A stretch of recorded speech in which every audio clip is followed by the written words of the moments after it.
RRB எக்ஸாம்ல இந்த question ப்ரீவியஸா கேட்டிருக்காங்க. அதாவது 1/1/2001 அன்று திங்கட்கிழமை எனில் 1/1/2002 அன்று என்ன கிழமை கேட்கறாங்க. ஸோ கேலண்டர்ல இந்த மாடல் சம் கேட்டாங்க எப்படி குயிக்கா சால்வ் பண்ணாத பார்க்கலாம். 1/1/2001 அன்று திங்கட்கிழமை எனில் 1/1/2002 அன்று என்ன கிழமை கேட்கறாங்க. ஸோ பாருங்க இங்க 1ஆம் தேதி இங்கே 1ஆம் தேதி, அதே மாதிரி இங்க 1வது மாசம் ஜனவரி மாசம், இங்கே ஜனவரி மாசம். அடுத்தது இங்க 2001 2002. ஸோ இந்த மாதிரி கரெக்டா ஒரு வருஷம் இருக்கு பாருங்க. 2001 2002 வரைக்கும் அதே மாதிரி மாசம் வரும் நாலு ரெண்டுமே சேமா இருக்கு. அப்படின்னா கரெக்டா ஒரு வருஷம் அர்த்தம். இதுல எந்த வருஷம் பிப்ரவரி வருதுன்னு பாருங்க. ஸோ இங்க 2002ல ஜனவரி இதோட முடிஞ்சு போகுது. அப்ப இதுல பிப்ரவரி வரல.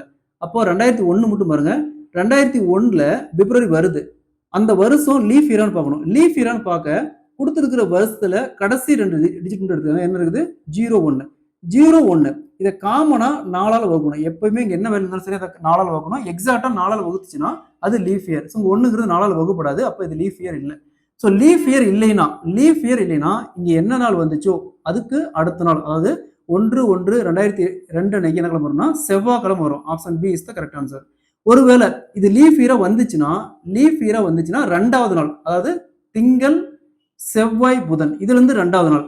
லீஃப் இயரா இல்லைன்னா இதுக்கு அடுத்த நாள், லீஃப் இயரா இருந்துச்சுன்னா அதுக்கு 2வது நாள். சரிங்களா? ஸோ அப்ப இங்க என்ன கிழமை செவ்வாய்க்கிழமை. Option B is the correct answer. இதே மாதிரி தான் பாருங்க. 1/5/1990 அன்று புதன்கிழமை, 1/5/1991 அன்று என்ன கிழமை கேட்கிறாங்க. இதே மாதிரி இந்த சம் சால்வ் பண்ணிக்கிற ஆன்சரை கமெண்ட்ல போடுங்க.